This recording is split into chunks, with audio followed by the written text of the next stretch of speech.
Muy buenos días, tengan todos ustedes. Bienvenidos a esta tercera sesión del curso Introducción a la Inteligencia Artificial. El día de hoy nos acompaña nuevamente nuestro profesor Jorge Antonio Montiel. Maestro, desea el uso de la voz. Cuando usted guste, puede iniciar.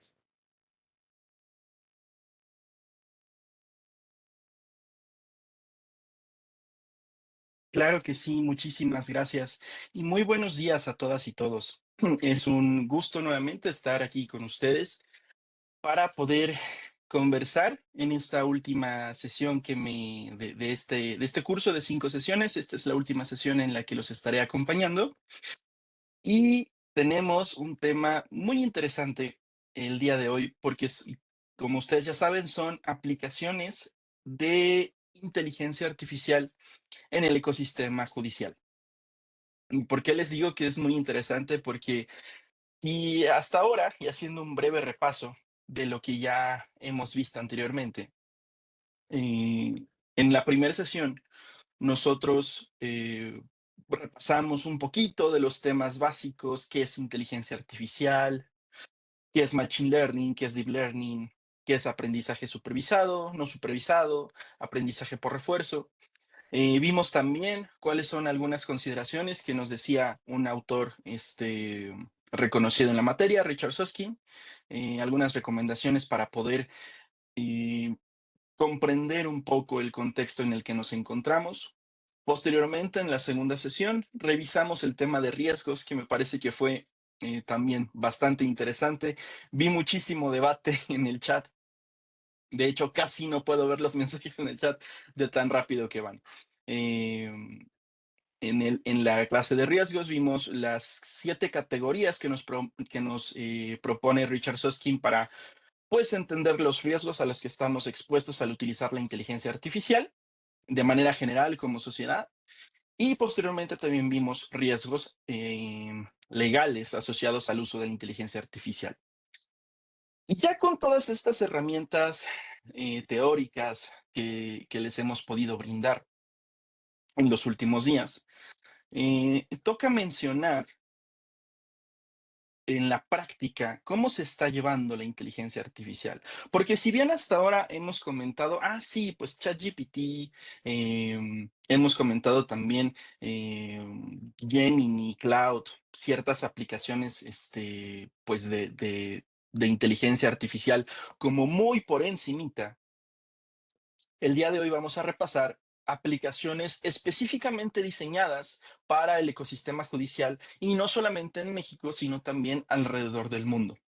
Y estoy seguro que en esta última clase ustedes van a quedar no solamente sorprendidos, sino quizás con un poquito, o yo espero, con muchas ganas de seguir aprendiendo sobre este hermoso tema y un poco perturbador, que es el de la inteligencia artificial en el ecosistema judicial.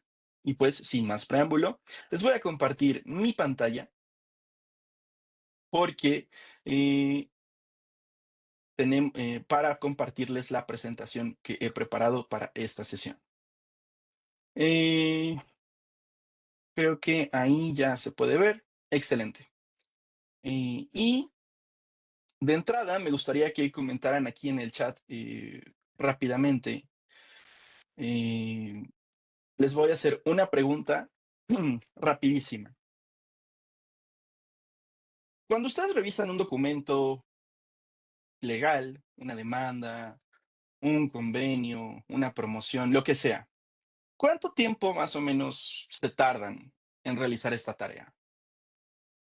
¿30 minutos, 1 hora, 2 horas? Yo sé que va dependiendo, obviamente, de la complejidad y de cuántas páginas tenga el documento, ¿no? Pero supongamos un documento sencillo, unas 10 páginas. ¿Cuánto se tardan?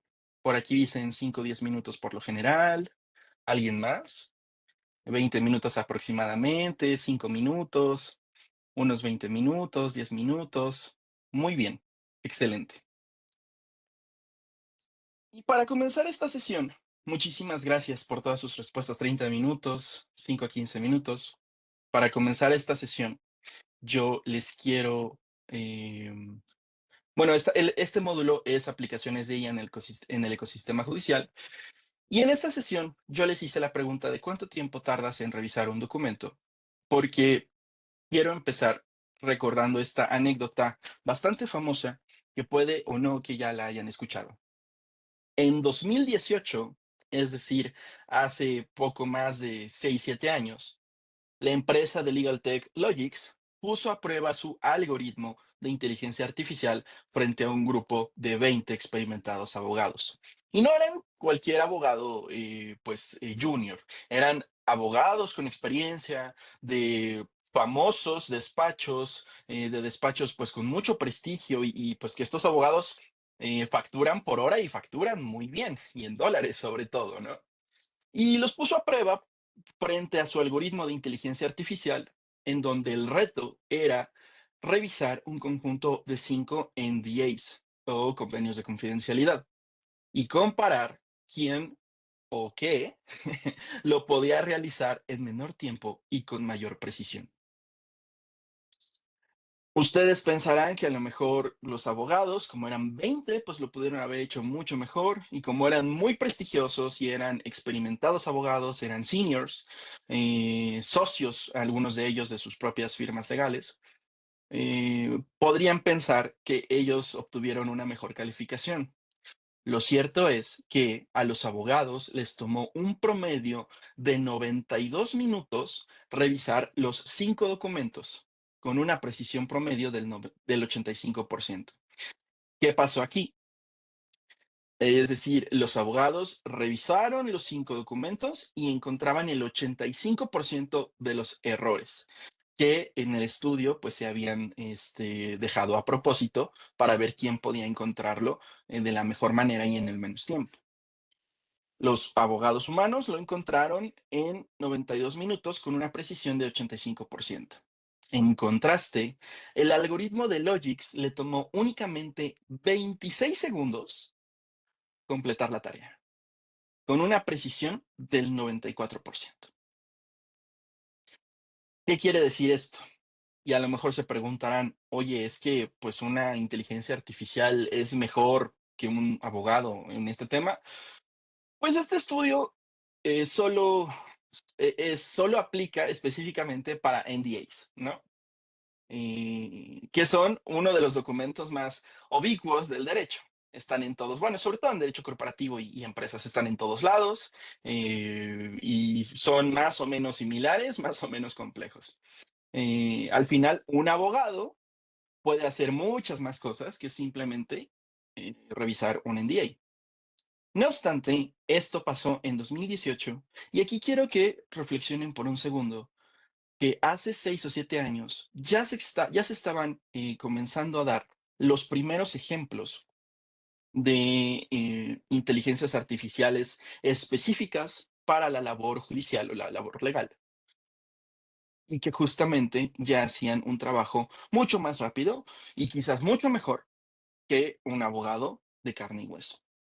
Dejémoslo por un momento sobre la mesa, porque a lo largo de los siguientes ejemplos en México y en el mundo, ustedes van a poder observar que esta situación no es exclusiva, por ejemplo, de un país como Estados Unidos, ni de una empresa de legal tech como Logix, sino que ya hay ejemplos en judicaturas y que quizás vamos para allá.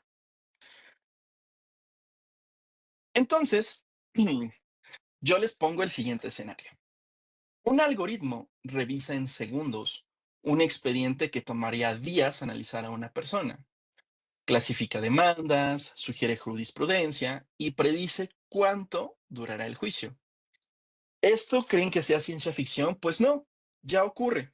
La inteligencia artificial ha comenzado a transformar el ecosistema judicial alrededor del mundo. En este módulo no es para preguntarnos si algún día esta tecnología llegará a México, sino es para entender cómo, dónde y con qué consecuencias ya está funcionando. Y sobre todo, cómo podemos prepararnos para esta situación. Y voy a empezar comentando este breve estudio. En 2023 sucedió la Cumbre Judicial Iberoamericana, en donde se reunieron pues judicaturas de casi todos los países de Iberoamérica. Me parece que, y si no estoy en lo incorrecto, me parece que no fuimos invitados o México no fue invitado a esa cumbre en aquel entonces, pero puede que no les esté dando el dato exacto. Em, y resulta pues que en 2023 esta cumbre judicial lo que hizo fue preguntarle a las judicaturas de Iberoamérica, pues qué tipo de soluciones de inteligencia artificial ya estaban utilizando, en qué consistían, cómo eran, si eran un chatbot, si eran un sistema de gestión de casos, etcétera, etcétera, etcétera. Resulta pues que una buena cantidad de las judicaturas en Iberoamérica están en búsqueda de ideas innovadoras para mejorar el acceso a la justicia. Es decir, a nosotros, y es algo que a lo mejor también me pasa usualmente, tendemos o tenemos la tendencia a pensar que pues el Consejo de la Judicatura Federal en México es uno de los más avanzados en Iberoamérica, que tenemos la última tecnología, que tenemos los procesos más rápidos en comparación con judicaturas estatales y demás. Em, y en cuanto a quizás transformación digital e implementación tecnológica, tendemos a pensar que somos pioneros. Quizás en algunos aspectos, pero en otros aspectos no. Por ejemplo, quienes nos llevan un poquito la delantera en este tema de implementación de inteligencia artificial es Brasil, con 57 soluciones diferentes, y luego España, con 23. Le siguen después Puerto Rico con 6 soluciones, Chile con 3, Costa Rica con 2, Perú con 2 igual, República Dominicana con 1. Y esto fue en 2023. Y algo que pudimos observar es que pues la pandemia de COVID-19 fue lo que fue lo que impulsó la implementación de tecnología en los tribunales de todo el mundo y en especial de Iberoamérica.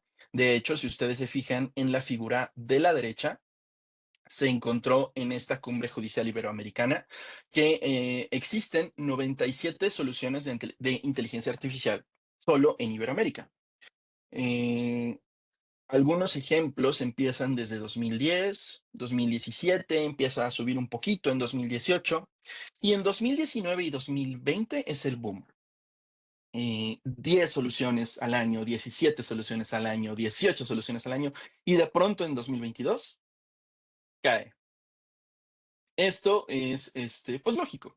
A final de cuentas, nuestro gremio como abogados, pues no somos muy dados a la transformación digital.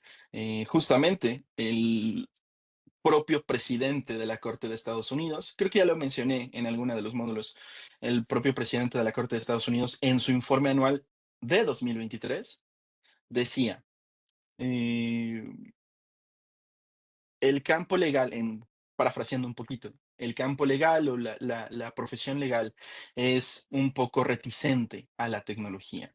Y de hecho, la propia Judicatura Federal en Estados Unidos tuvo su primer fotocopiadora hasta 1980.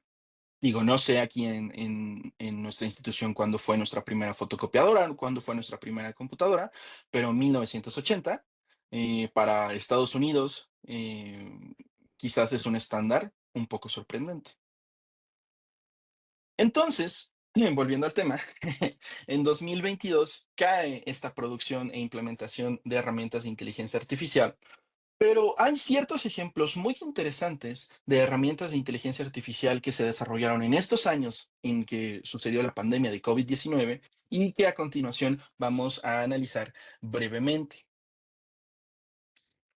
Y el análisis que yo les propongo o las categorías en las que les propongo las categorías para clasificar estas herramientas de IA en el ecosistema judicial.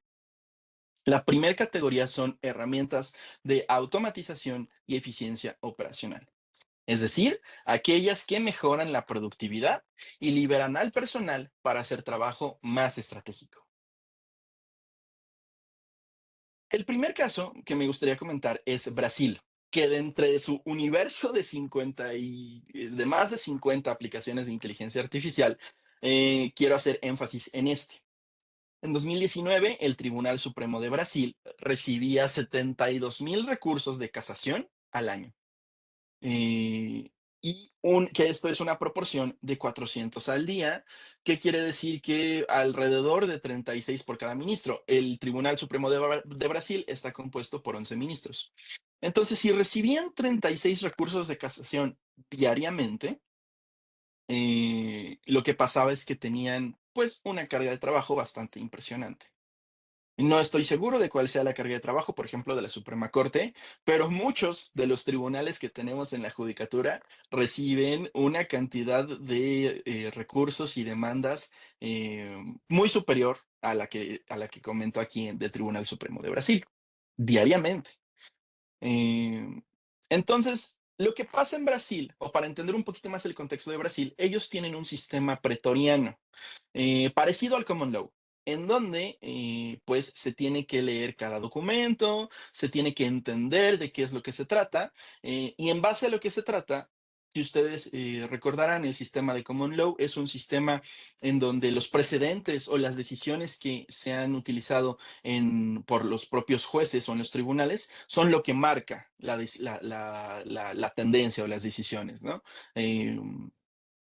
A diferencia del sistema que nosotros tenemos de derecho romano. Entonces, en Brasil es la Secretaría del Supremo Tribunal de Brasil quien tiene que leer cada documento y clasificarlo por su tema. Ellos le llaman tema de repercusión general. Y dependiendo de ese tema de repercusión general, entonces es cuando ya pueden orientarse o guiarse para saber cuáles son los precedentes o cuáles son los casos que pueden aplicar a esa nueva demanda, a ese nuevo recurso de casación. Y las investigaciones, pues dicen que esta tarea, leer cada nuevo documento, le tomaba al personal de la Secretaría alrededor de 40 minutos con una precisión del 75%. Es decir, que el 25% del trabajo debía reprocesarse. ¿Qué es esto? Ah, bueno, ok. Se analizaba la documentación, se analizaba el recurso de casación, se clasificaba en un tema de repercusión general y al menos uno de cada cuatro casos tenía que pasar por una reclasificación porque el trabajo no se había clasificado bien. Al final de cuentas era de un tema y no del tema original que pues habían propuesto. En 2019-2020, el Tribunal Supremo de Brasil implementa un sistema de inteligencia artificial llamado Víctor, que y que todavía está en funcionamiento, que puede analizar en 5 segundos cada expediente y clasificarlo en un tema de repercusión general con una precisión del 91%. Es decir, que no solamente es más rápido que el personal humano para poder clasificar las sentencias, sino que que tiene una precisión mucho mayor. En vez del 25% de reprocesos, esto disminuyó a solo una tasa del 9% de reprocesos. Lo interesante aquí es que es una solución creada justamente por el propio personal del Tribunal Supremo de Brasil y que puede ser programada o puede ser codificada para añadir o modificar temas de repercusión general conforme va evolucionando pues su propia doctrina, su propia jurisprudencia. Y este ejemplo me parece muy interesante. Brasil está bastante adelantado en materia de inteligencia artificial. Otro ejemplo que les quiero dar es Alemania. Alemania nos está dando un gran ejemplo de implementación y de transformación digital, porque comienza con una orden del gobierno alemán en donde para 2026 todos los archivos tienen que ser electrónicos en todos los tribunales de procedimientos civiles, administrativos, sociales y penales para 2026. Y a lo mejor me van a odiar un poquito por lo que a continuación les voy a decir, pero justamente el otro día platicaba con una colega que muy probablemente está viendo esta sesión y le decía, es que yo creo que una de las actividades que más no es que no sean importantes, es que no hemos desarrollado o no hemos implementado la tecnología adecuada, pero una de las actividades que más quita tiempo en los órganos jurisdiccionales es tener que coser expedientes y tener que foliar y sellar cada una de sus hojas. Y me parece que es una actividad que tenemos que eliminar. Eh, y curiosamente me puse a y a lo mejor entre ustedes mismos me van a decir, oye, pero es que tú has tenido que coser un expediente alguna vez en tu vida. Pues no, nunca lo he hecho y espero nunca tener que hacerlo. Pero me puse de curioso y dije, es un tipo de conocimiento ciertamente especializado que una persona ajena al gremio o una persona ajena a lo legal, pues no se imagina que un abogado tiene que aprender a coser un expediente. Y me hice la pregunta, ¿cómo se cose un expediente? Porque no lo sé, porque nunca lo he hecho. Y resulta que entré a YouTube y hay una cantidad asombrosa de videos en donde explican cómo coser un expediente. Y me dio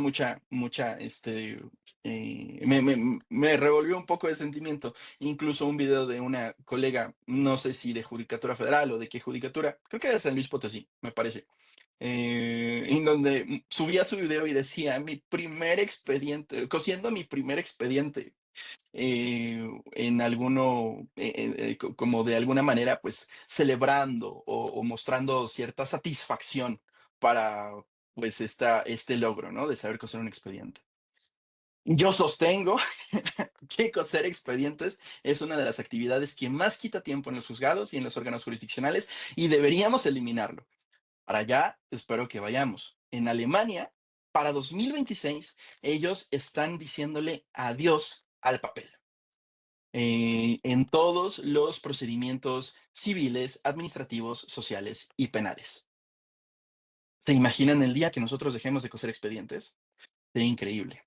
Pero bueno, el Tribunal Regional Superior de Frankfurt enfrentaba una cantidad impresionante de recursos y tenía un retraso de más de 10,000 casos. Y esto que les estoy mencionando es de 2020, 2021. Entonces, este tribunal regional acudió con la empresa tecnológica IBM y le dijo, oye, mira, yo tengo este problema, necesito que me ayudes. ¿Qué propones? Entonces, IBM creó un asistente de inteligencia artificial llamado Olga, que ofrece categorización de casos, extrae metadatos, X me comí una A, extrae metadatos y puede ayudar a llevar los casos a una resolución más rápida. El algoritmo no solamente lee todo el historial del expediente, sino que le da a los usuarios una visión completa de la información del asunto y de dónde se originó.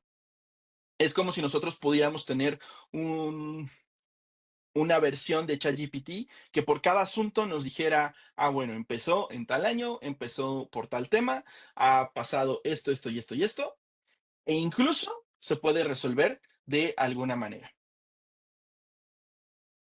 Y bueno, estas solo son algunos ejemplos de herramientas de automatización y eficiencia operacional. Hay muchísimas ejemplos de automatización y eficiencia operacional. Les quise traer a colación únicamente dos. Y van a decir, oye, pero ¿cómo? Porque justamente quiero que pongamos, o más bien mi intención es que pongamos un poquito más de atención en otras categorías que me parece que tienen aplicaciones quizás un poco más prácticas o que podemos ejemplificar hoy. A lo que me refiero, no tenemos acceso en línea a Olga porque es una herramienta propia del Tribunal de Stuttgart, ni tampoco a Víctor, que también es una propia herramienta de Brasil. Los siguientes ejemplos sí me gustaría que los podamos abordar ahorita en la sesión para que vean cómo funcionan. Así pues, la segunda categoría que yo les propongo es herramientas de investigación y análisis legal avanzado. ¿Qué es esto? Son herramientas que permiten analizar grandes volúmenes de datos y extraer información de la documentación de manera más sofisticada. Eh, y para esto yo les traigo el concepto de jurimetría. Probablemente nuestros colegas en la Dirección General de Gestión Judicial están un poquito más familiarizados con este concepto. Si ustedes nunca habían escuchado de este concepto, no pasa nada. La jurimetría justamente es una disciplina relativamente nueva que estudia el derecho utilizando herramientas de estadística, lógica matemática e informática para analizar decisiones judiciales, prever tendencias, identificar patrones y mejorar la toma de decisiones legales.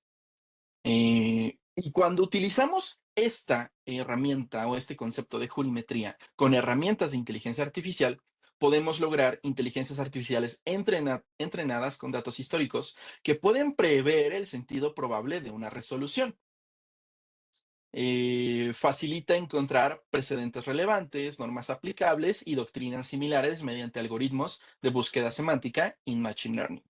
También permite a los poderes judiciales entender qué tipos de casos se retrasan, dónde están los cuellos de botella y cómo mejorar la eficiencia institucional. Y aquí les quiero mostrar, justamente, les voy a volver a compartir mi pantalla porque curiosamente hay una aplicación en España que se llama Jurimetría y les quiero mostrar, digo, no tenemos acceso a ella porque es pues de esas latitudes, pero quiero mostrarles algunas capturas de pantalla de cómo se ve o cómo es en la realidad este tipo de herramientas de análisis de casos. Entonces, me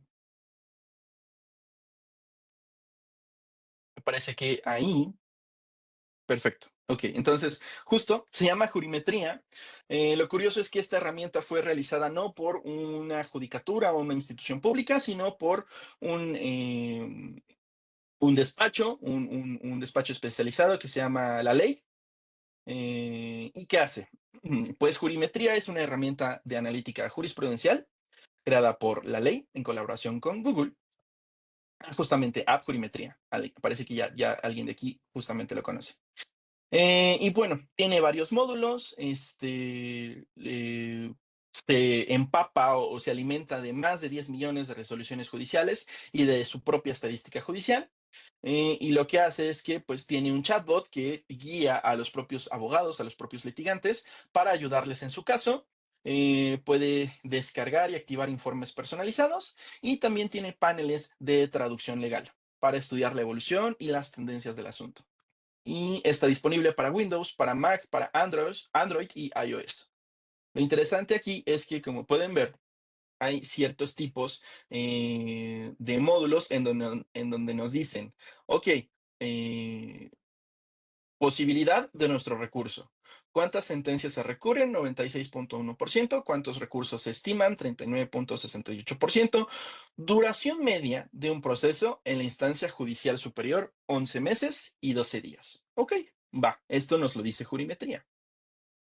Sentido del fallo en las resoluciones judiciales en las que este abogado ha intervenido por temática. Esta herramienta no solamente analiza los fallos de los propios jueces o magistrados, también analiza el comportamiento de las contrapartes.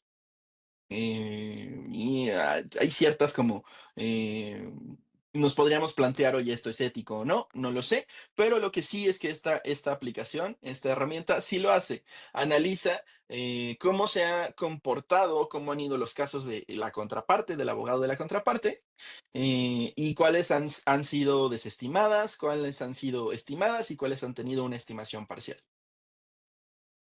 Eh, Tiene ciertos módulos especializados para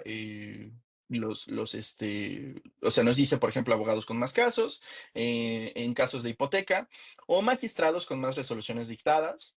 eh, pues también nos puede dar los sentidos del fallo de las resoluciones dictadas por ese magistrado. Imagínense si tuviéramos una herramienta aquí en México que pudiera decirnos justamente cuáles son los sentidos en los fallos de determinado juez o determinado magistrado. Es decir, en casos a lo mejor, como menciona aquí, de hipoteca, en casos a lo mejor de temas mercantiles, civiles, penales, ese juez, el 80% de las veces decide por tal sentido, el 20% de las veces decide por tal sentido. Y toda esa información, a lo mejor para ustedes les parece quizás así como de, no puede ser, pero toda esa información, toda esa estadística, las herramientas de inteligencia artificial la pueden analizar e incluso nos pueden dar una determinada probabilidad o una estimación de qué qué tantas probabilidades hay de que una demanda en determinado sentido sea aprobada o no por ese juez. Y solo les traje el ejemplo de jurimetría a colación, porque justamente se aprovecha del concepto de jurimetría para nombrar a su propia aplicación. Ahora bien, les voy a volver a compartir la presentación,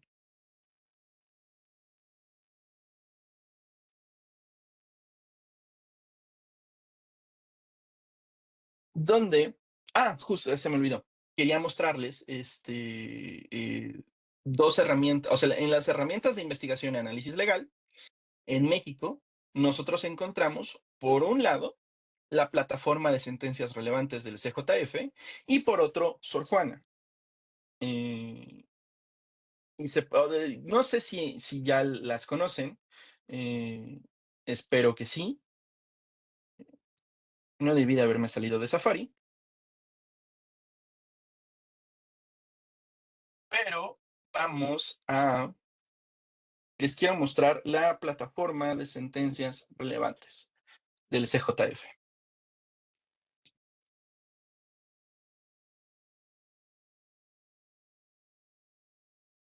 Plataforma de sentencias relevantes, a cargo justamente de la unidad de transparencia, recoge todas las sentencias de la judicatura que día con día los propios, pues ustedes mismos como colegas de órganos jurisdiccionales, pues determinan que son relevantes por su contenido, por los temas que maneja, cosillas así. Lo interesante de esta plataforma y por qué la considero en esta categoría es que nos permite ver el mapa de conceptos. El mapa de conceptos, justamente con algunos colegas, al principio es un poco complicado de entender, pero nos permite observar de manera gráfica ¿cómo es que nuestra propia jurisprudencia o nuestra propia doctrina mexicana va evolucionando en el tema, pues, de ciertos temas, de ciertas categorías? Entonces, brevemente aquí, por ejemplo, principio de perspectiva de género. Podemos ver las relaciones semánticas y nos muestra justamente este mapa de relación semántica o también denominado grafo, es impulsado por algoritmos de inteligencia artificial que leen el contenido de las sentencias y las comienzan a ordenar.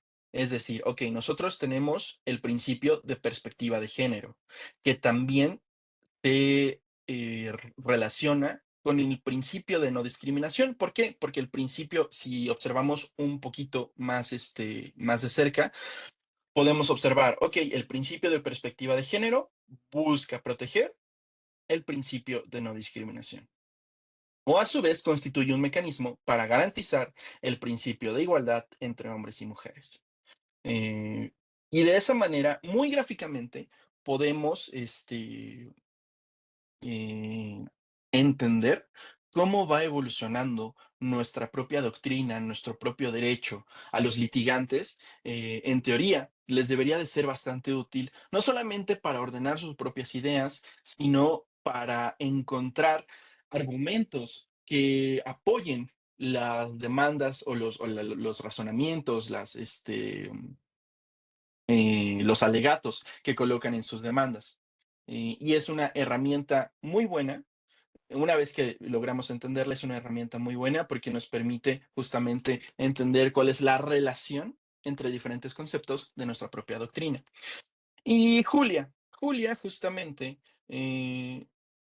lo que, como concatenar criterios, algo así, parecido, justamente.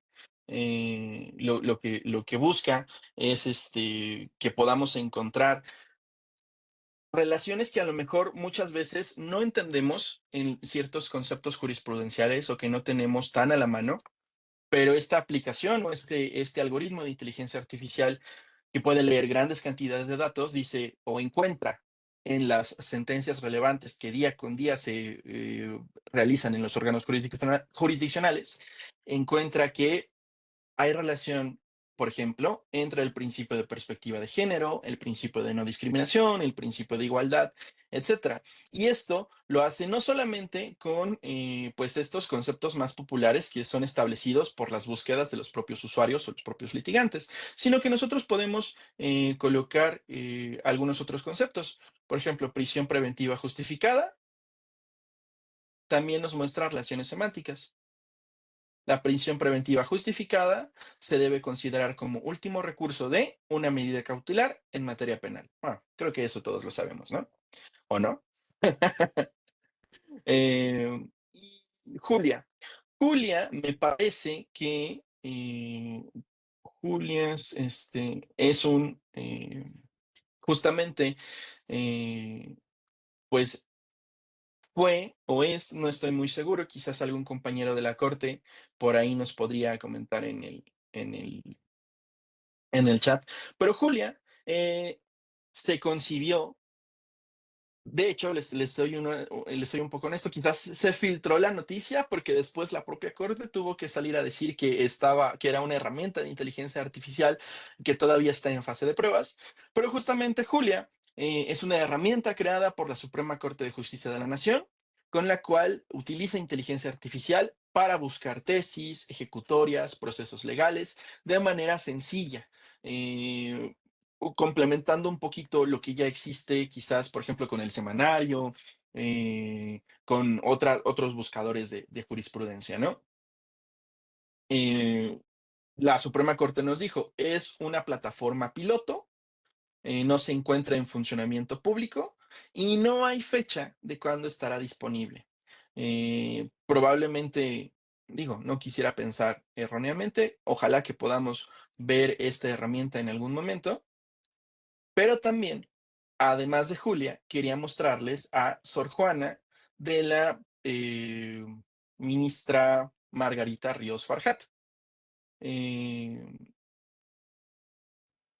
Curiosamente, bueno, les voy a compartir la pantalla. Cuando estaba armando este contenido, entré a analizar la herramienta de Sor Juana. Está justamente embebido en un repositorio externo que no es propio de la Suprema Corte ni del Poder Judicial de la Federación. De hecho, se llama Streamlit. Y Sor Juana era una herramienta de inteligencia artificial desarrollada por la ponencia de la ministra Margarita Ríos Farjat para poder comprender de manera más sencilla las versiones públicas y las sentencias que surgieron desde la ponencia de la ministra Margarita Ríos Farjat. No obstante, no estoy seguro si en sus inicios me pareció una herramienta muy interesante, pero no estoy seguro si ya funciona, porque era muy parecido a ChatGPT, es decir, tenía una herramienta de chat con la que nosotros le podíamos hacer preguntas, pero si nosotros le decimos cualquier cosa, perfecto, sí está funcionando. ¿En qué puedo ayudarte con respecto al proyecto de sentencia AR 59-2025? Explica, explícame de forma sencilla. Pensé que no estaba funcionando porque yo creo que estaba en mantenimiento, pero ya funciona. Y entonces lo que hace Sor Juana es que con las herramientas de inteligencia artificial analiza el contenido en bruto de la propia sentencia, que muchas veces las sentencias de la Corte suelen ser bastante complejas o complicadas, eh, tanto para quizás nosotros como profesionales del derecho, no se diga para personas usuarias del sistema de justicia, ¿no? Entonces aquí nos dice, bueno, en esta sentencia la ministra Ríos Farjat propone que la Suprema Corte confirme la decisión del juez de distrito. Se considera que los argumentos de la empresa no demuestran que las leyes sean vagas o inseguras ni que se hayan omitido argumentos importantes. Por lo tanto, el proyecto propone negar el amparo a la empresa en relación con los artículos de la ley impugnados y se reserva la decisión sobre otros aspectos del caso para que un tribunal inferior los resuelva. Es una aplicación justamente en esta categoría que nos permite ver ya ciertas iniciativas, ciertos proyectos en donde la inteligencia artificial nos puede ayudar a entender, nos puede ayudar a investigar. Uno nos puede ayudar a investigar más el contenido de jurisprudencial y de la doctrina para mejorar nuestros propios casos, nuestros propios asuntos, nuestros propios proyectos de sentencias o demandas, ¿no? Y dos, también nos permite entender de manera, pues, más sencilla, qué es lo que dicen otros operadores del sistema judicial. Por ahí preguntan cómo podemos tener acceso a estas aplicaciones. Les voy a colocar en el chat el link a Sor Juana para que lo tengan a la mano. Si hay alguien de la ponencia de la ministra Margarita Ríos Farjat, un saludo. Y bueno, el siguiente punto que les quiero comentar, la siguiente categoría de herramientas de inteligencia artificial en las que podemos eh, observar o podemos clasificar en el ecosistema judicial, justamente es la mejora en los servicios de acceso a la justicia y servicios a las personas usuarias. Y es aquí donde comienza a ponerse interesante. ¿Por qué? En esta categoría, en mejora de los servicios de acceso a la justicia y servicios a las personas usuarias, tenemos tres subcategorías más. La primera son chatbots y asistentes virtuales. La segunda son plataformas de resolución de disputas en línea. Y la tercera es simplificación de trámites. Y el primer ejemplo que yo les quiero dar es Sandy. Sandy es un chatbot de la Judicatura del Estado de Florida, específicamente de los condados de Miami y Dade, me parece, o sí, Dade, en donde se utiliza justamente para poder orientar a la persona o a las personas del sistema de justicia qué es lo que tienen que hacer, cómo se pueden relacionar, etcétera, con la propia judicatura, etcétera. Entonces, en pantalla aquí yo ya les puse el sitio web. Este chatbot está en el sitio web del Circuito Judicial de Florida, el 11º Circuito Judicial de Florida, y aquí tiene su propio chatbot. De hecho, lo que quiero es poder, bueno, finalizar chat. No. Entonces, aquí está nuestro chatbot, eh, y curiosamente está en inglés y está en Hi, español. my name is Sandy. I am here to help you. Let's start by entering your name and email address. Creo que está un poquito fuerte, disculpen. Entonces está en inglés y en español. Y solo necesitamos colocar nuestro nombre, el correo electrónico es opcional y podemos iniciar justamente la charla. Hola Jorge, encantada de conocerte. Puede hablar conmigo haciendo clic en el botón de micrófono a continuación, o puede escribir y seleccionar opciones. Y se está Intentaré escuchando. responder preguntas generales. Sin embargo, no puedo dar consejos legales, reconocer números de caso, números de formas de la corte, números telefónicos ni darle información de un caso individual. Si en algún momento desea minimizar esta ventana de charla, chat, por favor haga clic en la X que aparece en la esquina superior a la derecha. Para regresar a la charla, haga clic en el botón que dice Chat Now, charlar ahora. Y bueno, es la introducción que nos dice en Además, español. en cualquier momento puedes preguntarme qué puedes hacer así como esto. ¿Qué puedes hacer? Yo solo puedo ayudar con temas relacionados a los tribunales del condado de Miami-Dade. Entonces, ustedes, como pueden haber observado, es un chatbot orientado o construido para orientar a las personas usuarias, quizás abogados, pero yo creo que más bien a personas no abogadas, en diversos temas de la propia, de la propia judicatura del circuito judicial 11º de Florida. Entonces aquí nos da diversas opciones: autorrepresentación, programar una audiencia, tengo una audiencia próxima, ¿Cómo le y nos podría dice, ayudar con su próxima audiencia? mira, aquí pues yo quiero obtener detalles del Zoom, porque hay audiencias por Zoom. Haga clic abajo para visitar la página virtual Courtroom Home Directory, directorio de salas virtuales. También podemos solicitar un intérprete. Haga clic abajo para visitar la página Department of Translation and Interpretation, Departamento de Traducción e Interpretación. Y bueno, en cuanto a la voz que utilizan para este chatbot, pues es quizás un poco rudimentaria. Ya hay otras opciones en el mercado, pero vaya, o sea, que uno sea un chatbot para orientar a las personas usuarias del sistema de justicia, que muchas veces hasta les impone o les da miedo acercarse a un tribunal, me parece impresionante. Y dos, que tenga la opción de decir las cosas, no solamente en inglés, sino también en español, me parece una política de inclusión muy buena. A pesar de las propias políticas y todo el ambiente un poco enrarecido que sucede actualmente, eh, una persona hispanoparlante eh, puede acercarse sin necesidad de conocer el idioma inglés y puede entender cómo de alguna manera relacionarse si es que tiene algún conflicto legal o un conflicto judicial.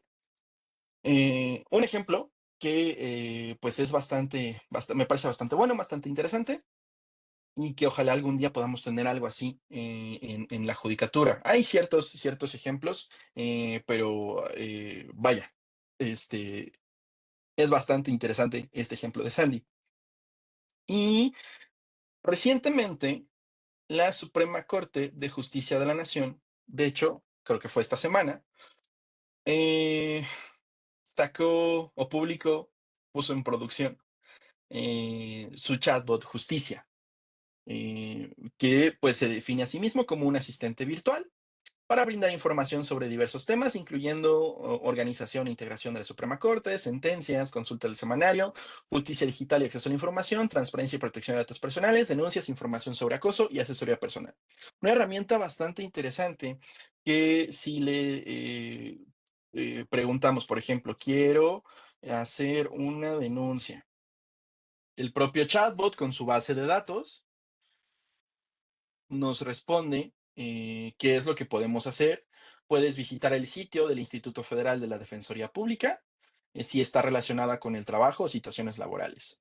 Si tu denuncia es sobre maltrato infantil o temas relacionados con la justicia en general, puedes explorar más opciones disponibles en el sitio de la Suprema Corte de la Justicia de la Nación. Ah, Me parece que aquí se puede mejorar un poquito en cuanto a, ¿sabes qué? Por ejemplo, acá en el consejo tenemos el buzón de quejas y denuncias.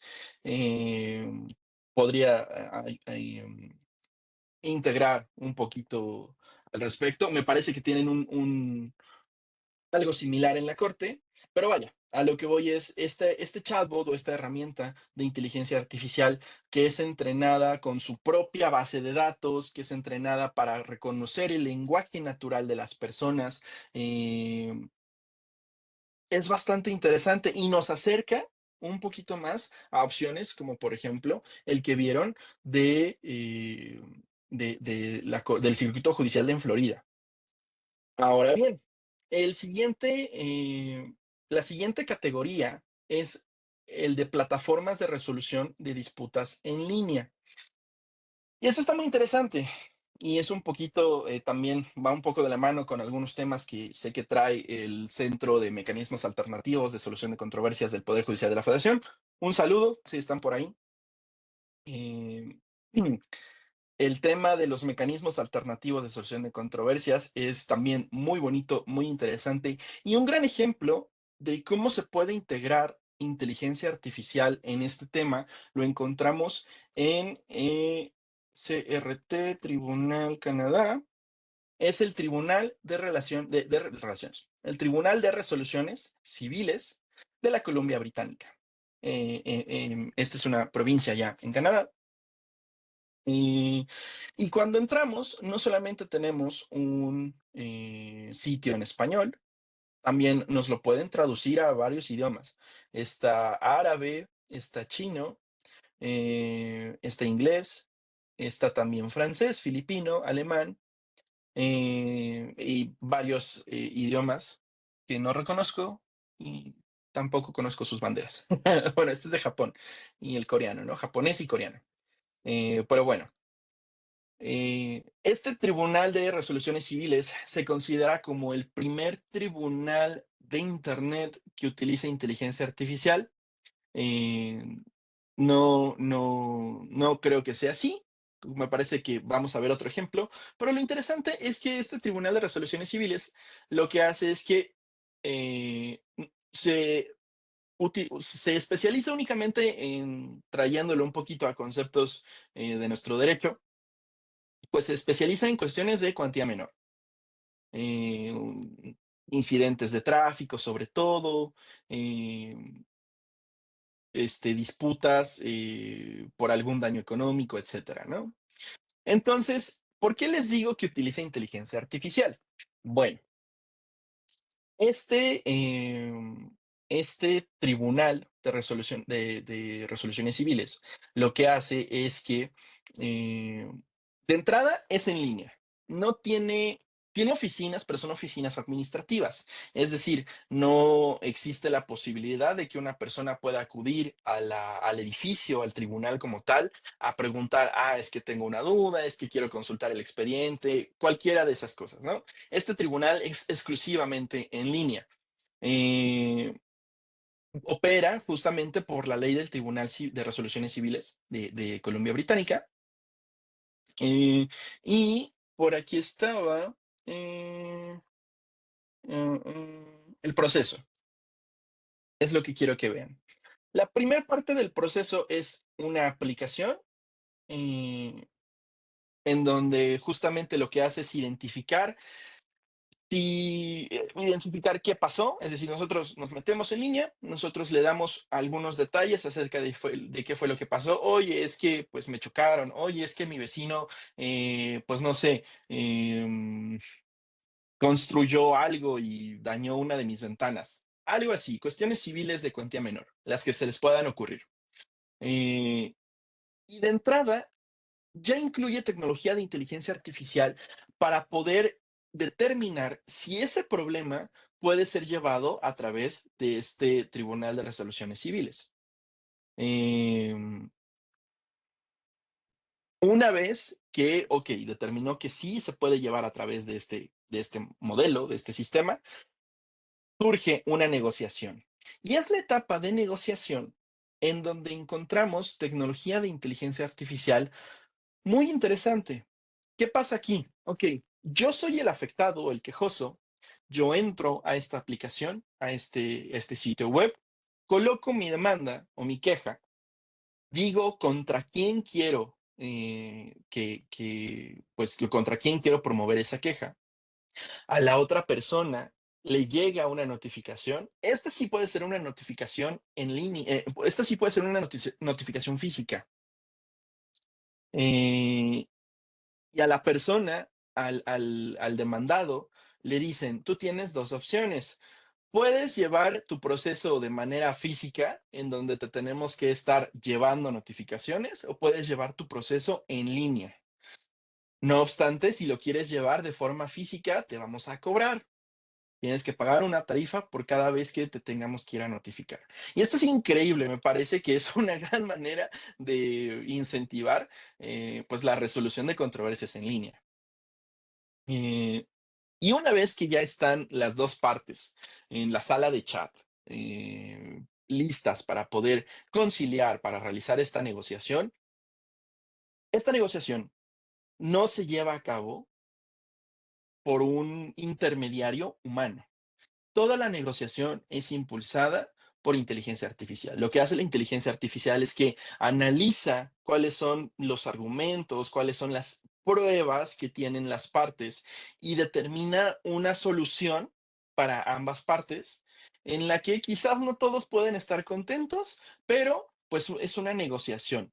Por eso decía que este ejemplo del Tribunal de Resoluciones Civiles de la Columbia Británica es es un referente en cuanto a mecanismos alternativos de solución de controversias, porque de entrada ya utiliza inteligencia artificial para ayudar a resolver la controversia. Y aquí nos dice aproximadamente el 40% de todos los reclamos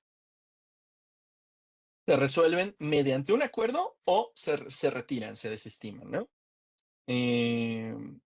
Y por cierto, para que tú puedas entrar a este tribunal o hacer una reclamación a través de este tribunal, también tienes que pagar. Es una tarifa de solicitud. Eh, ¿Y qué pasa entonces cuando no hay un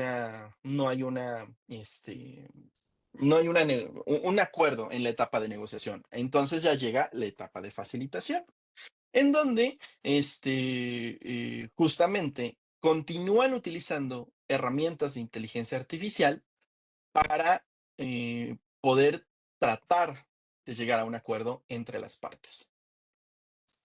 Y de todas maneras, por favor, podrían colocarla, sí, le copio y pego. Ahorita se los pego en el chat.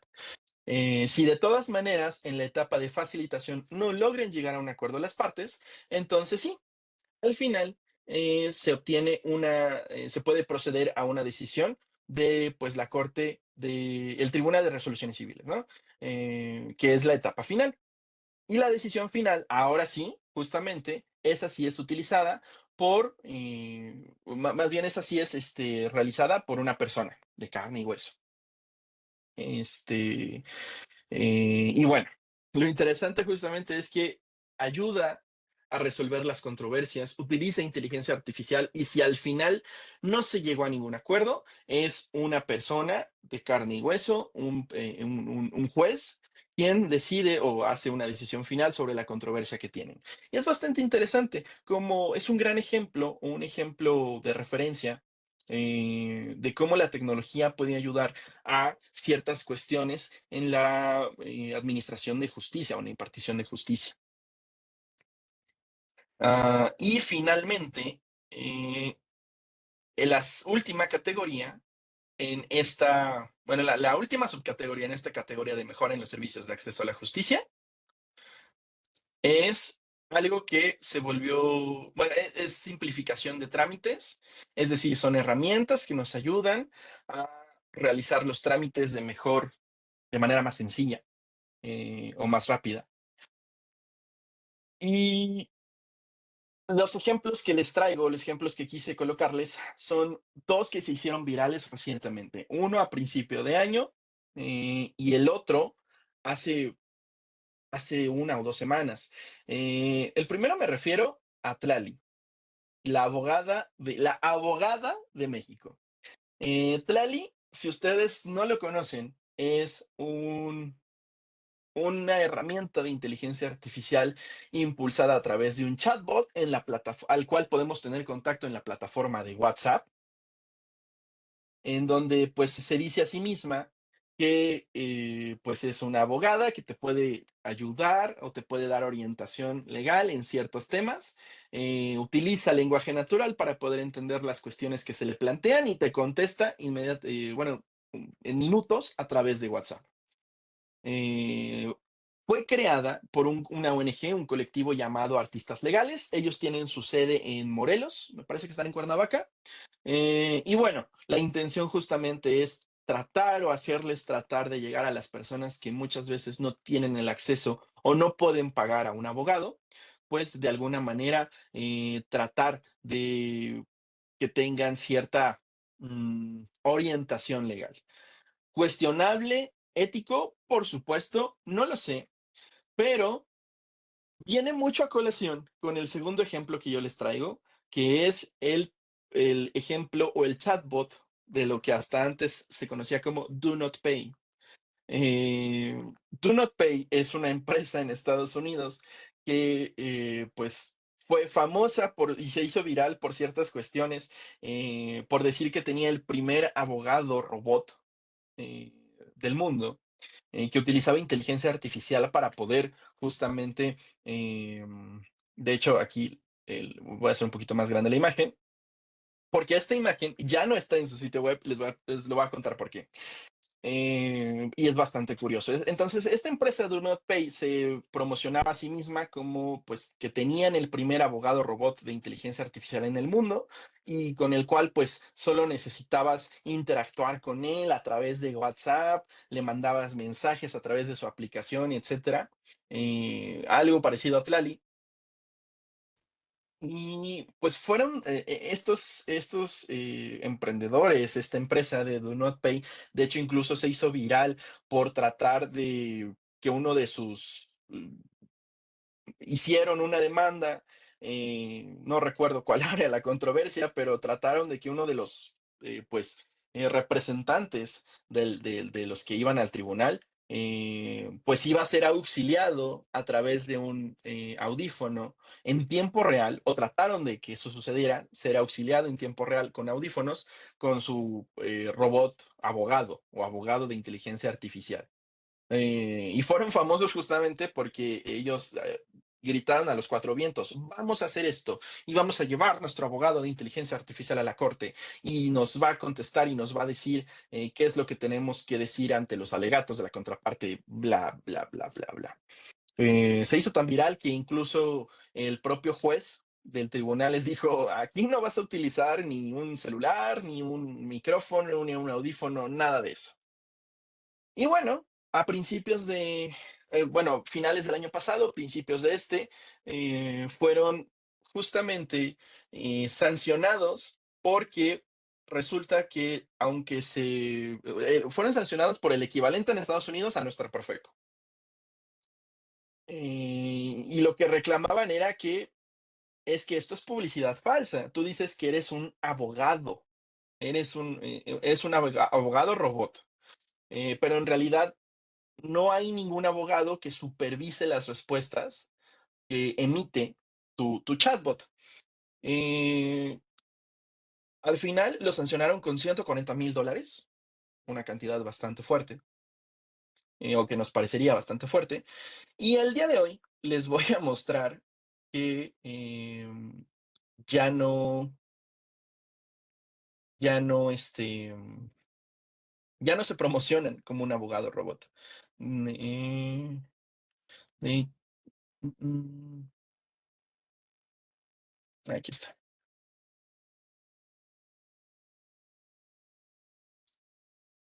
Perdónenme.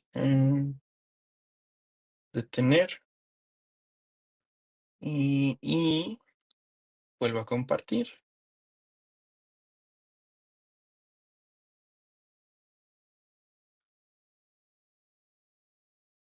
Listo. Entonces, ya no se promocionan como un abogado robot. De hecho, están viendo una traducción del sitio de Do Not Pay, por eso dice no pagues. Y en sus términos y condiciones, en la fracción 6, ya nos dice Do Not Pay no es un bufete de abogados. Do Not Pay proporciona una plataforma para información legal y autoayuda. La información proporcionada por Do Not Pay junto con el contenido de nuestro sitio web relacionado con asuntos legales se proporciona para su uso privado y no constituye asesoramiento. No revisamos ninguna información que nos proporcione para verificar su exactitud o suficiencia legal, sacar conclusiones legales, proporcionar opiniones sobre su selección de formularios o aplicar la ley a los hechos de su situación. Si necesita asesoramiento para un problema específico, debe consultar con un abogado con licencia.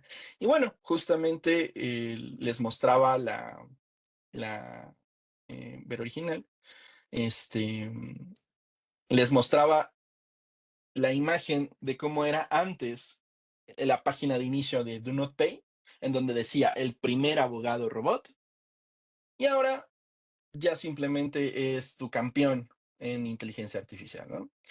Do Not Pay utiliza inteligencia artificial para ayudarte a pelear contra las grandes corporaciones, proteger tu privacidad, encontrar dinero oculto y combatir la burocracia. O sea, todavía utilizan inteligencia artificial, pero ya no se dicen a sí mismos como un abogado robot. Y justamente cuando salió al mercado esta aplicación de Tlali, dije, esto lo he visto antes.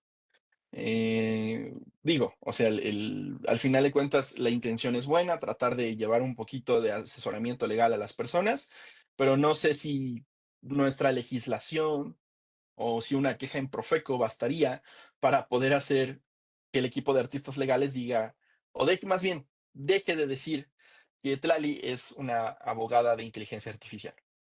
Solo lo dejo como reflexión. Y ahora pasamos a el siguiente tema que también me gusta muchísimo, porque de hecho, dejé los últimos dos temas, los más interesantes para el final, eh, que es el apoyo en la toma de decisiones judiciales. Porque hasta ahorita hemos visto, ok, hay herramientas de inteligencia artificial que nos ayudan a analizar de mejor manera o de manera más rápida los escritos y las demandas y demás. De hecho, hasta lo hace mejor que un ser humano. Está bien. Hay herramientas que ayudan a las personas usuarias del sistema de justicia a acercarse a los tribunales. Hay chatbots, hay justamente inteligencia artificial que puede leer o que entiende el lenguaje natural y que ayuda a las personas a orientar acerca de, pues, a dónde ir en caso de necesitar a lo mejor un intérprete, como en el caso de Florida, qué jurisprudencia buscar en el caso de justicia. Y hay herramientas que nos ayudan a mejorar la investigación legal en grandes bases de datos jurídicas. Por ejemplo, la plataforma de sentencias relevantes del CJF. Por ahí hay otros emprendimientos, otras empresas de Legal Tech como Tirando Blanche o como Vilex, que también tienen sus aplicaciones de descubrimiento judicial, que son alimentados por grandes bases de datos de doctrina, de jurisprudencia, sentencias, etcétera. Y finalmente también tenemos el apoyo en la toma de decisiones judiciales. Es decir, ok, hasta ahorita estas herramientas ayudan de cierta manera a hacer el trabajo más rápido y eficiente. Y hay herramientas que le permiten a los jueces o que orientan a los jueces a qué decidir sobre qué tema. Y en la sesión pasada de riesgos, yo les decía uno de los peligros o uno de los riesgos que era la discriminación algorítmica. Y les dije, en la siguiente sesión vamos a ver a profundidad cómo sucede esto con una herramienta que se llama Compass. Y Compass empieza en el caso del Estado contra Loomis. En 2013, Eric Loomis fue condenado en Wisconsin por participar en un tiroteo. Durante su sentencia, el juez utilizó un informe de evaluación de riesgo generado por el algoritmo Compass, que estima la probabilidad de reincidencia con base en datos históricos y entrevistas. Y entonces, posteriormente, el abogado de Loomis dijo, esto es discriminación algorítmica y esto afecta el derecho de mi cliente, de Eric Loomis, a tener un debido proceso. Y apelaron la sentencia, en donde el abogado de Loomis argumentaba tres cosas. La primera es que tiene una falta de transparencia. La propia empresa que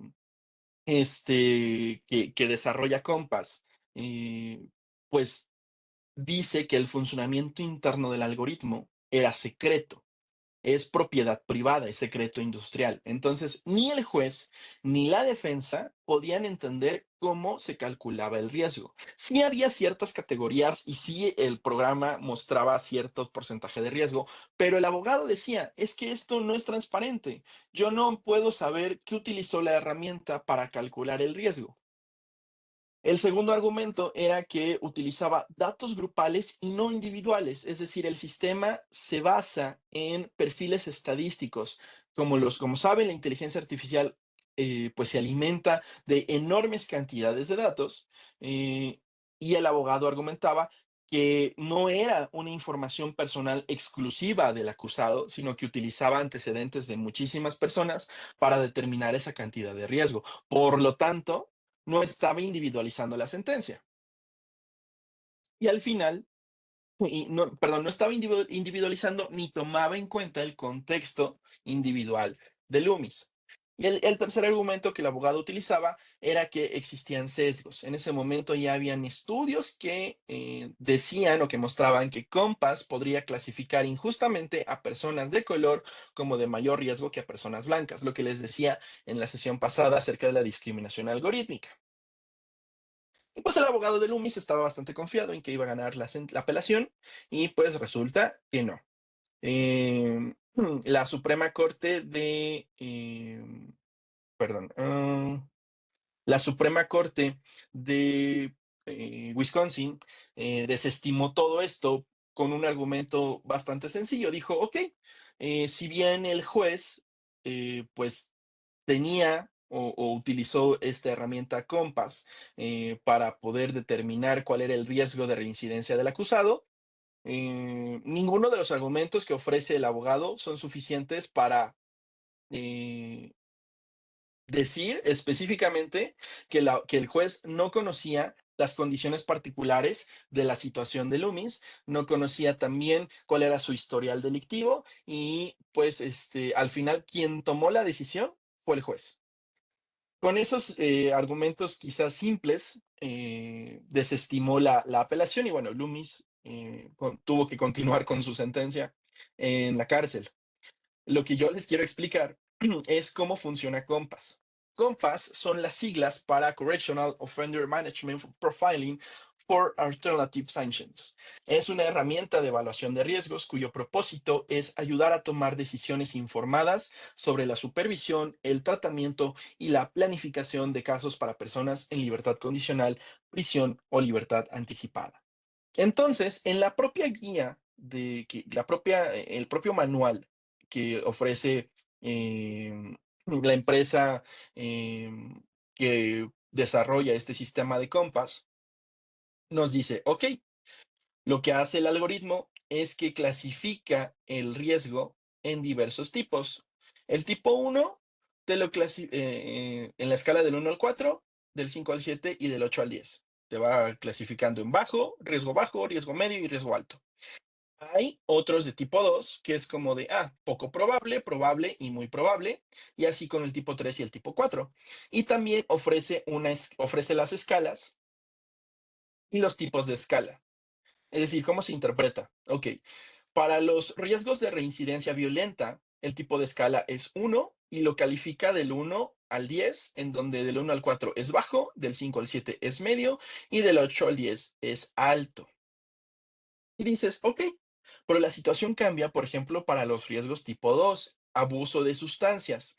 En el abuso de sustancias, el riesgo poco probable es 1 y 2, el riesgo probable es 3 y 4, y altamente probable es del 5 al 10. Es decir, si en el primer tipo, el último nivel eran solo 8, 9 y 10. En el segundo tipo, el último nivel es 5, 6, 7, 8, 9 y 10. Es decir, 6 calificaciones que te pueden llevar a clasificarte como altamente probable. Y la situación cambia un poquillo para los tipos 3, que son, por ejemplo, pensamiento criminal, crímenes familiares, problemas en el entorno social, inestabilidad residencial, fracaso en la socialización, etcétera. Y el tipo 4, que son asociaciones o amistades delictivas, o también conocido como crimen organizado, también justamente tiene esta escala de poco probable del 1 al 4, probable del 5 al 7 y altamente probable del 8 al 10. Y es curioso cómo el tipo 2 de Compass, que es únicamente para el abuso de sustancias, hace que incremente tu probabilidad de caer o de ser clasificado en la categoría de altamente probable de reincidir en esa situación o en ese delito de abuso de sustancias. Y bueno, eh, otros dos ejemplos, que estos son un par de ejemplos más que es apoyo en la toma de decisiones judiciales, son Prometea y Pretoria, en la que son ejemplos un poquito más cercanos al contexto latinoamericano que tenemos nosotros. Prometea, por un lado, es un ejemplo argentino y Pretoria es un ejemplo colombiano. De hecho, primero surgió Prometea y después surge Pretoria con inspiración en Prometea. Prometea surge en 2017 y es un sistema que utiliza inteligencia artificial para preparar automáticamente dictámenes judiciales en la Fiscalía de Buenos Aires. De hecho, Prometea se sigue utilizando en este momento allá en Argentina y puede clasificar expedientes jurídicos, puede redactar borradores de documentos y puede automatizar tareas repetitivas como respuestas o informes. De hecho, las propias estadísticas nos dicen que Prometea puede predecir la solución de un caso judicial en menos de 20 segundos con una tasa de éxito del 96%. Permite redactar también 1000 sentencias judiciales relacionadas con el derecho a la vivienda en tan solo 45 días. Por ejemplo, en sus órganos jurisdiccionales o en sus tribunales de adscripción. ¿En cuánto tiempo tardan los secretarios o los proyectistas en redactar 1000 sentencias judiciales, por más sencillas que sean?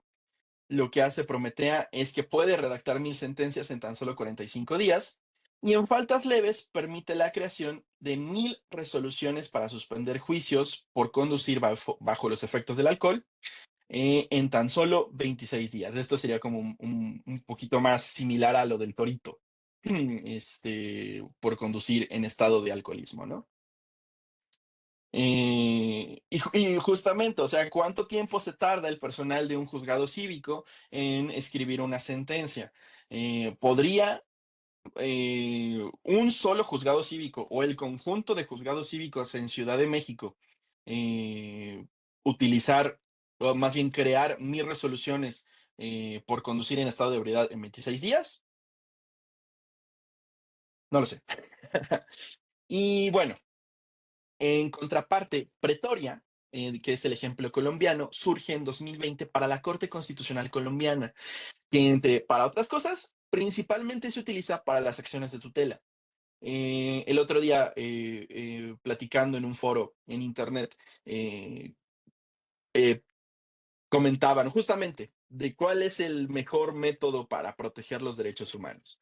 Y hay una parte bastante amplia de abogados especialistas en la materia. No me quiero meter porque no soy especialista, ya ustedes que son los especialistas en ello me dirán, pero hay quienes piensan que la acción de tutela colombiana es mucho mejor que el amparo mexicano. No lo sé. Pero bueno, Pretoria lo que hace es que clasifica automáticamente las demandas de acción de tutela para conocer cuáles tienen relevancia constitucional, cuáles podrían generar jurisprudencia y cuáles deben de pasar al despacho de un magistrado.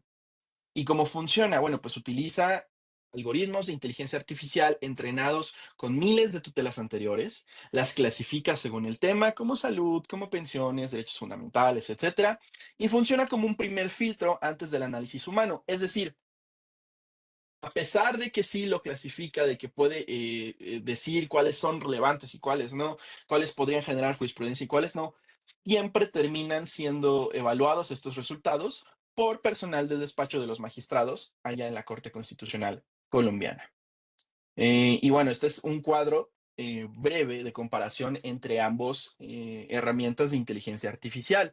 Por un lado, Prometea, bueno, automatiza redacción legal, Prometea sí, y automatiza la redacción legal, mientras que Pretoria no, solo clasifica. Clasifica documentos jurídicos, sí, ambas herramientas lo hacen. Asiste en decisiones judiciales, sí. No obstante, Prometea hace sugerencias con supervisión, mientras que Pretoria filtra, pero no decide. Y bueno, ¿en qué casos de uso? Como ya les comenté, Prometea se utiliza en dictámenes, en informes, en respuestas legales de la Fiscalía de la Ciudad de Buenos Aires, mientras que Pretoria únicamente hace selección de tutelas para revisión en la Corte Constitucional Colombiana. Y bueno, ¿es una inteligencia artificial explicable o está bajo los principios de supervisión humana? Sí, las dos lo hacen. Prometea siempre está bajo control humana y Pretoria siempre hay una revisión final por los magistrados. A lo que voy es, hemos visto ya varios ejemplos de herramientas de inteligencia artificial, algunos mexicanos, en su mayoría chatbots, pero sobre todo los ejemplos internacionales, la Corte de Resoluciones Civiles, Prometea, Pretoria, Víctor en Brasil, Olga en Alemania, ejemplos de herramientas de inteligencia artificial que ya están siendo implementados en diversos tribunales, en diversas judicaturas en sus propios países. Y a lo que voy, o quizás una breve reflexión es, pareciera que nos estamos quedando atrás. No sé si ustedes comparten este mismo pensamiento conmigo, pero pareciera que en el caso mexicano nos estamos quedando un poquito atrás en la implementación de herramientas de inteligencia artificial. Y al final he dejado lo mejor para el final. La última categoría de aplicaciones de inteligencia artificial en el ecosistema judicial, yo lo llamo el pináculo de la inteligencia artificial en el ecosistema, son los tribunales inteligentes o también llamados en inglés smart courts. Y para ello, antes de explicarles qué son estos, más bien quiero presentarles un video que no tiene traducción al español, desafortunadamente, pero les voy a ir narrando un poquito qué es lo que sucede. Voy a ir deteniéndome un poquillo y quiero que vean, porque es algo que yo pienso que es hacia donde deberíamos de aspirar a llegar. Me parece que ahí ya se puede ver. Y bueno, 当事人及诉讼代理人经核实，符合法律规定，可以参加本次庭前会议。被告对原告提交的司法区块链证据的三性有无异议？ estamos viendo. Desafortunadamente el video no tiene subtítulos en español, no hay una traducción habilitada, pero de entrada el video nos muestra lo que pareciera ser un juzgado o una audiencia en línea en la que el juez le pregunta, me parece, le pregunta al demandado, que si tiene alguna queja respecto de la evidencia subida por la defensa. Sí, me parece que sí, que así fue. Sí, ¿tiene la defensa alguna objeción de la naturaleza de la evidencia judicial con blockchain subida a este tribunal? Y dicen, a ver, espérate, ¿qué me estás diciendo? ¿Que hay evidencia que puede ser utilizada con blockchain? Y sí, les voy a explicar un poquito al final, pero de entrada es esto. Si hay alguna queja sobre la evidencia que se ha sometido a consideración del tribunal. 没有异议。 La respuesta es que no.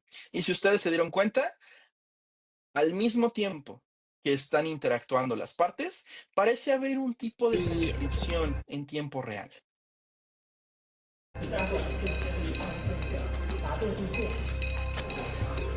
Bienvenidos al futuro del sistema judicial en China. Y esta es una demostración de la cibercorte en Hansu. China está impulsando la digitalización de los casos, de los asuntos judiciales. E incluso hay una aplicación de corte en línea, hay una opción de corte en línea en la aplicación de WeChat que permite a los usuarios completar demandas y subirlas justamente desde su propio celular. Aquí el vicepresidente de la Corte de Internet de Hansu, Ni Defeng, nos dice que lo que estamos haciendo ahora no se puede entender como solo mejorar la eficiencia de la corte o del sistema judicial.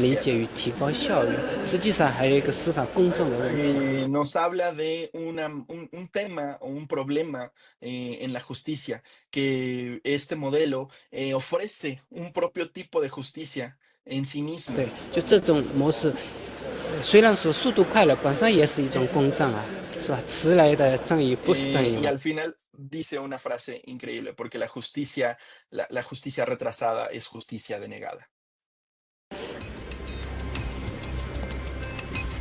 más de 3 millones de casos han sido llevados por la corte móvil o la corte en línea, considerando que China tiene la mayor cantidad de usuarios de Internet con 850 billones. Entonces, ¿qué pasó aquí? ¿Qué es esto que les mostré? ¿Qué es esto que acaban de ver? Pues justamente es lo que yo llamo el futuro de o a lo que podríamos aspirar. Perdón, es que dejé ahí un video. A lo que podemos aspirar como judicaturas o el futuro de la justicia. Entonces, ¿qué sucede aquí? Les voy a explicar, pasito por pasito.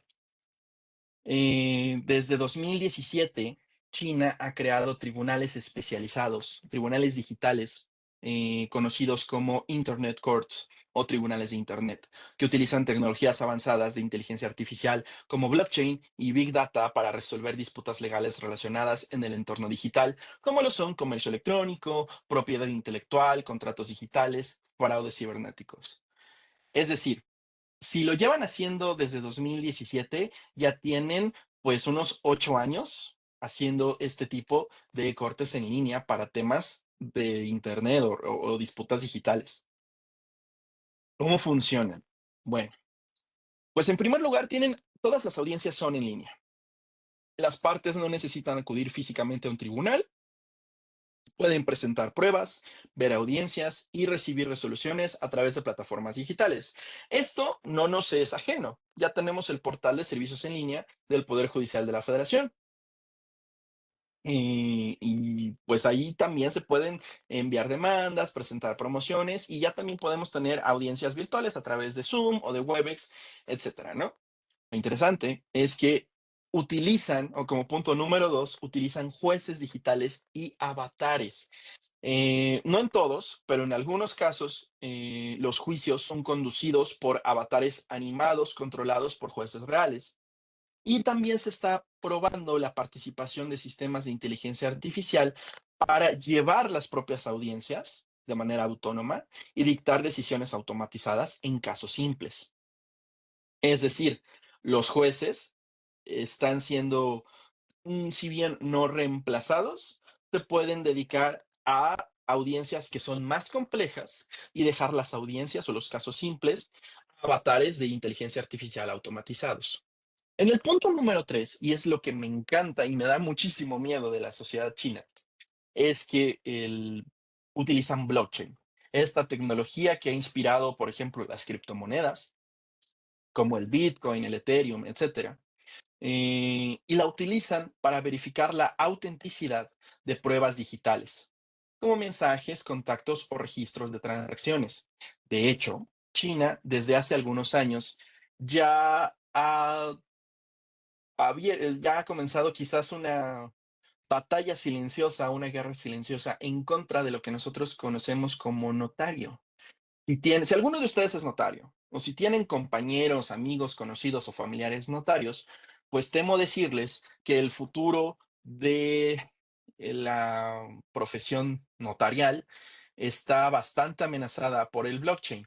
El blockchain es una tecnología que nos permite dar autenticidad a cualquier tipo de documento digital sin necesidad de utilizar esta fe pública que tienen los notarios, ¿no? ¿Y cómo lo hacen? Ok, eh, si yo tuviera un contrato de cualquier materia con alguno de ustedes y estuviéramos en China, yo preferiría llevar ese contrato, no, más bien yo no necesitaría llevar ese contrato ante un notario, porque es más rápido, barato y sencillo llevarlo ante un tribunal digital, un tribunal del Internet, una cyber court, para que se verifique su autenticidad, para que en ese momento se verifique su autenticidad con blockchain. Es decir, es la propia corte quien utiliza esta tecnología para verificar la autenticidad del documento y que después puede ser o puede utilizarse como prueba en una controversia legal. Cuando se utiliza como prueba, ya no hay ninguna duda acerca de que si ese documento es real o no. No, ya atrás queda esa parte de no, es que la firma es falsa, es que necesitamos una pericial en grafoscopía y otro tipo de cosas. porque el blockchain elimina esta necesidad. El blockchain hace que el documento sea auténtico y no haya ninguna duda acerca de su autenticidad.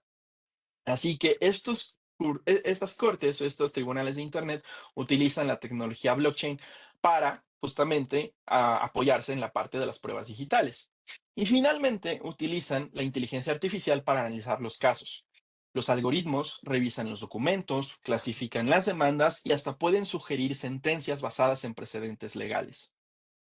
En Pekín, la duración media de un juicio es de 40 días.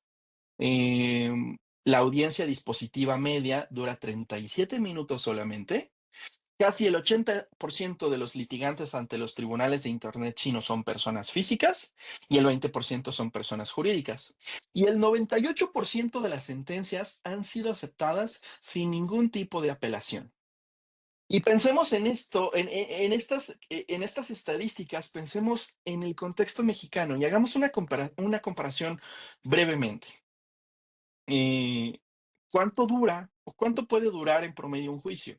Ya ni siquiera pensando en la judicatura federal, sino en las judicaturas locales. ¿Cuántos años se puede llevar? ¿Cuántos meses?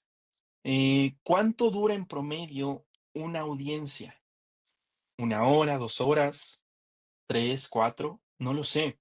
Y sobre todo, que el 80% de los litigantes, o más bien de las personas que acuden ante el tribunal, son personas físicas. Esto hace que solo el 20% sean personas jurídicas, es decir, las personas, los usuarios del sistema de justicia confían en los tribunales o en los cibertribunales, confían tanto que no necesitan acudir a un despacho, no necesitan acudir a una empresa para que los represente ellos mismos, y lo vieron en el video, ellos mismos a través de sus celulares pueden solicitar, pueden enviar una demanda, pueden solicitar la intervención de un tribunal de Internet y a través de sus propios celulares pueden subir las pruebas e incluso también tener sus propias audiencias, ¿no? Y sobre todo, el 98% de las sentencias son aceptadas sin apelación. ¡Wow! Qué estadística más increíble. Dejaría prácticamente sin trabajo a los tribunales colegiados. Y bueno, antes de terminar la sesión, yo les he comentado que este es el pináculo o a lo que podríamos aspirar en el futuro, porque sí, usualmente se nos presenta a China como todavía quizás una nación en vías de desarrollo, y lo cierto es que no. Eh, por eso justamente está la guerra, o la guerra por desarrollar la inteligencia artificial. Por momentos parece que Estados Unidos va ganando, por momentos parece que China va ganando, pero yo les puedo decir, o que creo firmemente, que al menos la carrera en el ecosistema judicial, China nos lleva una enorme ventaja. Estamos a años luz de distancia de ellos. ¿Cuánto puede pasar? Unos 5, unos 10 años antes de que podamos tener nuestras propios tribunales digitales. No lo sé. Me gustaría pensar que es poco tiempo. Me gustaría pensar que en los próximos años podemos tener algunos ejemplos mexicanos parecidos a lo que está sucediendo actualmente en China, porque vamos muy atrás. Pero si podemos empezar, por ejemplo, utilizando blockchain para la famosa cadena de bloques, para verificar la autenticidad de pruebas digitales, yo creo que vamos a ir en buen camino.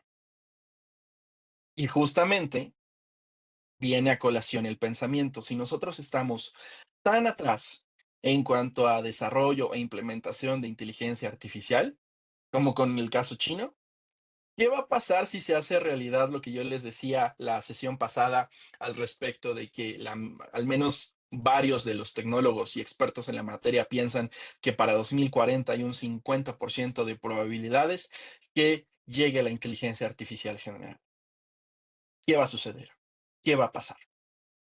Y pues antes de terminar y pasar a un espacio de preguntas, yo los dejo con una breve reflexión.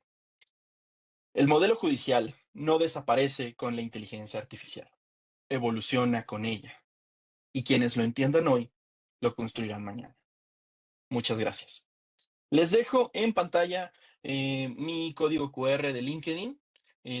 Sí, me dicen que si les puede compartir las 3 presentaciones de PowerPoint. Se las voy a compartir con mucho gusto con el personal de la escuela judicial, quienes a su vez van a poder subirlas a la plataforma en donde las van a poder descargar. Muchas gracias y pues no sé si hay alguna pregunta del público. Muchas gracias, profesor Jorge. Pues le agradecemos mucho su apoyo. Efectivamente, hay una persona que quiere hacer una pregunta y es Hanit Singh. Le voy a habilitar el micro. Adelante, Hanit Singh. Puedes habilitar tu micro. Hola, una pregunta. ¿Esta inteligencia artificial, por ejemplo, puede verificar la autenticidad de un convenio firmado digitalmente por un trabajador? O sea, como por una herramienta así como un Forms. Em, ah, En teoría sí. O sea, porque las firmas digitales y la ley de firma digital que ya tenemos en México nos permite comprobar o validar que un documento ha sido firmado por una persona. Y en teoría, la firma electrónica o quienes pues hacen esta autentificación, lo que hace la UNCOSEFI en el caso del Consejo del Poder Judicial, lo que hace la UNCOSEFI, que acredita que determinada firma electrónica corresponde a una persona física, ya sea por el análisis biométrico o el análisis de las huellas digitales y comparar estas bases de datos con las bases de datos del INE y demás. Entonces, sí, si pudiéramos desarrollar una inteligencia artificial que permita leer una firma, los metadatos de una firma electrónica, sí nos podría decir, oye, ¿sabes qué? Sí corresponde a tal persona o parece que ha sido alterada. Por supuesto que sí. Hasta ahorita no estoy seguro si alguno de los proveedores de firma electrónica en México, porque hay varios, firmas electrónicas privadas, no sé si ya ofrecen este servicio, pero vaya, la firma electrónica, por ejemplo, del Poder Judicial de la Federación, es tan segura que nos permite, o sea, cuando tú abres un archivo PDF y el archivo PDF ha sido modificado, lo primero que ves al abrir el programa el lector de archivos PDF te muestra un mensaje. La firma electrónica parece haber sido alterada. Quizá no necesitamos una IA para eso, pero si tenemos enormes cantidades de documentos, por supuesto que nos puede ser útil. Sí, no me refería así como, porque hay unas plataformas que utilizan las empresas a veces para por ejemplo, terminación de relaciones laborales, este, DocuSign o algo así, que que no son precisamente firmas electrónicas avanzadas. Es correcto. Híjole, ya en este supuesto yo pensaría que antes, más bien que la inteligencia artificial tendría que analizar los metadatos de los documentos, pero no, o sea, por ejemplo, lo que hace DocuSign es que, pues, simplemente firmas de manera electrónica con tu dedo, ¿no? Y colocas ciertos metadatos. Entonces, no sé si hay suficientes elementos para que una inteligencia artificial pudiera afirmar si es auténtico o no. Porque si no es una firma electrónica avanzada, entonces sí habría problemas. O sea, la inteligencia artificial lo que hace es que interactúa con los datos, los conjuntos de unos y ceros. Si el archivo no tiene suficientes metadatos, quizá podría tener problemas. Y no sé si tu pregunta va más ahí como de, oye, una inteligencia artificial podría analizar casi casi como una prueba de grafoscopía o cosas así. No creo. No, no lo creo. No, grafoscopia no, o sea, el documento fue firmado electrónicamente, pero por una tecnología así que se llama DocuSign. Entonces, pues sí, o sea, la cosa es de que sí lo firmó o no la persona. Yo creo que tendría que ser con firma electrónica avanzada porque es lo que nos garantiza tener una conexión o un puente, es decir, las entidades certificadores justamente permiten relacionar la firma electrónica avanzada con la identidad biométrica de una persona física. Entonces, si no es firma electrónica avanzada, yo creo que Muchas gracias. no hay de qué. Gracias, maestro Jorge. Tenemos a Jorge Venegas, que también levantó la mano virtual. Adelante, Jorge, puedes habilitar tu micro, por favor.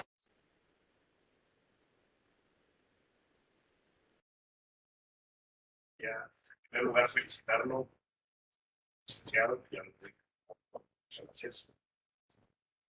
¿Sí me escuchan? Y un poquito bajito, pero sí te alcanzamos a escuchar. De sacarme más en equipo. En primer lugar, felicitarlo por su argumencia. Nos encantó, nos abrió una forma totalmente diferente y sobre todo muy asombroso respecto a lo que es. Yo quiero brevemente mencionar sobre la tarea que nos dejó en la primera sesión. Yo tres preguntas. ¿Hasta dónde podría llegar la inteligencia artificial? Pues yo creo que después de esta clase ya no hay un horizonte definido. Creo que es como un océano en el cual no podemos ver ni siquiera, no tenemos ni idea hasta dónde va a llegar esto. ¿Cuál puede ser su impacto en la función judicial? Impresionante. Aquí no hay sesgos, no hay filias, no hay fobias, no hay condiciones, simple y sencillamente son datos, pero cómo se debe asumir con mucha responsabilidad, con mucho estudio, mucho análisis, sobre todo el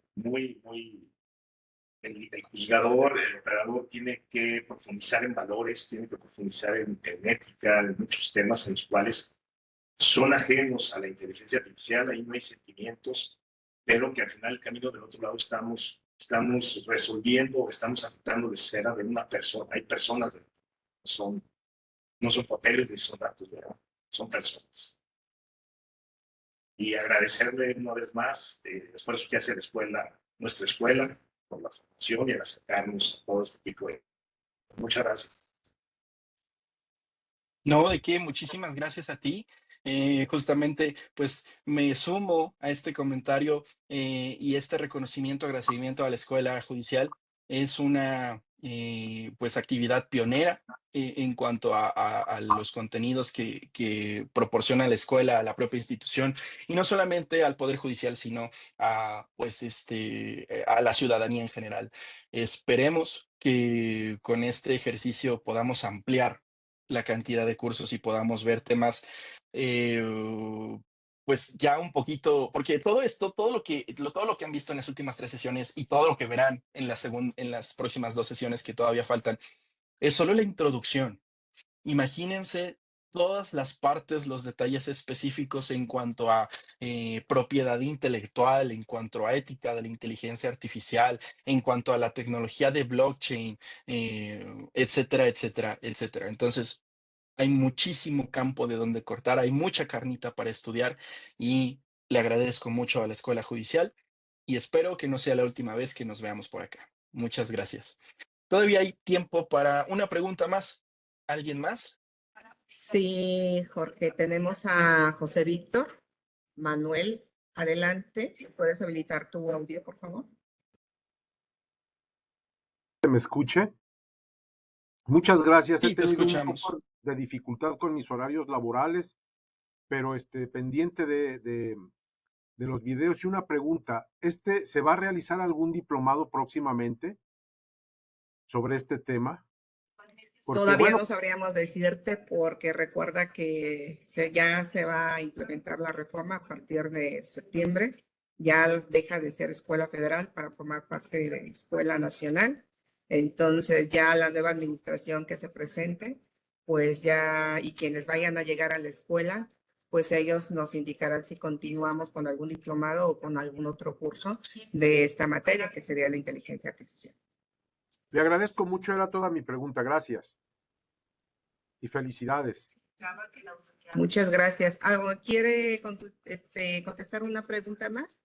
Es de José Abraham Sí, Guerrero. una pregunta más. Adelante. Adelante, José Abraham, puedes habilitar tu micrófono, por favor.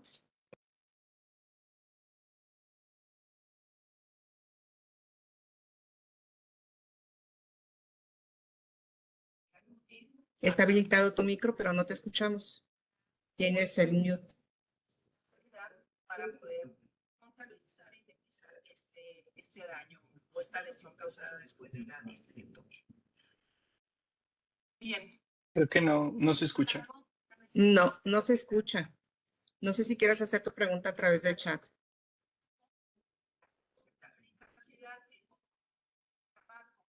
Estuviera generado esta histerectomía, también en los ¿O una pregunta adicional? ¿Alguien más? Los topes de los salarios correspondientes para el pago de estas incapacidades. Si ustedes recuerdan que existe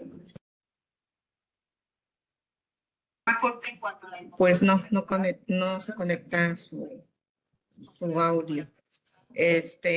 ¿Quiere contestarle a Ana María Gutiérrez? Sí, a ver, adelante. Adelante, Ana, ¿puedes habilitar tu micro, por favor? Hola, muy buenas tardes a todos, maestro Jorge Antonio. Pues muchas gracias por estas clases impartidas. Para mí es de mucha ayuda. Agradezco a la Escuela Judicial y pues yo no nací con el chip integrado y me ha ayudado mucho esta clase. Simplemente para agradecer y pues esperemos que se haga un diplomado para seguir aprendiendo porque a mí sí me es muy útil. Muchas gracias a todos y muy buenas tardes. Perfectísimo. Muchísimas gracias. Muchas gracias por Ana María. Muchas gracias por tus buenos deseos. Ojalá que la escuela nos invite. Y bueno, pues no solo a mí. Hay hay muchas personas, mucho personal muy especializado en el Consejo de la Judicatura Federal, en la Suprema Corte de Justicia de la Nación, y espero que también en el Tribunal Electoral, que pues todos los días tratamos de mejorar los aspectos de nuestra institución, incluir de alguna u otra manera y avanzar hacia la transformación digital de nuestra institución. Entonces, muchísimas gracias nuevamente. Y pues no tengo nada más que decir. Me despido de ustedes. Ha sido un placer poder compartir estas 3 sesiones con todos y cada uno de ustedes. Les adelanto, las siguientes 2 sesiones también van a estar muy interesantes. Están en excelentes manos. Es una muy buena amiga, una gran conocida con la que he tenido el gusto de trabajar. No les adelanto la identidad de quién es, no sé si ya lo saben, pero pues les dejo el suspenso para que puedan conectarse el próximo lunes y estoy muy seguro que va a ser igual o incluso mejor que las sesiones que hemos tenido hasta ahora. De mi parte sería todo. Hasta donde estén les mando un caluroso abrazo, un gran saludo y que tengan excelente tarde y excelente fin de semana. Muchísimas gracias. Gracias, Jorge. A nombre de la directora general de la Escuela Federal de Formación Judicial, la doctora Josefina Cortés Campos, agradecemos mucho tu apoyo a esta escuela judicial y esperamos encontrarte nuevamente en nuevos programas académicos. Muchas gracias por tu apoyo. Hasta pronto.